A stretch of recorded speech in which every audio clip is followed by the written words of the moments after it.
سكينة غلامور تصعق بحكم المحكمة ابتدائية مراكش، حيث أدانتها محكمة ابتدائية مراكش ب10 أشهر نافذة سجنا إضافة إلى 500 درهم كغرامة.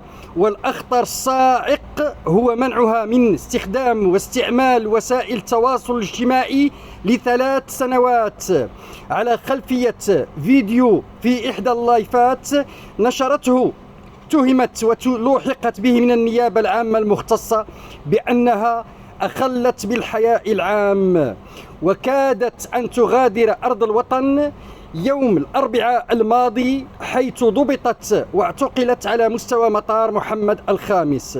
هذا الحكم القضائي لمحكمة الابتدائية لمدينة مراكش هو رسالة لكل صناع المحتوى والمؤثرين والمؤثرات، أصحاب اللايفات والمحتويات الذي يتخللها العري وكثير من الكلام النابي بعيد عن كل قيمنا الأخلاقية.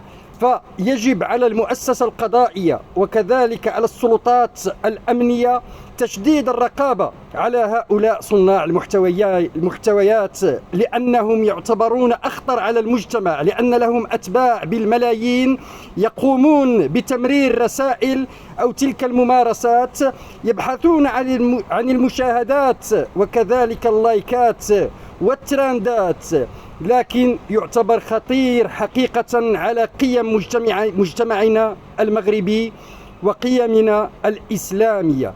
حكمت محكمة قبل لحظات من يومه الاثنين 17 غشت 2026 بهذه العقوبة على المشهورة تيك توكر سكينة غلامور.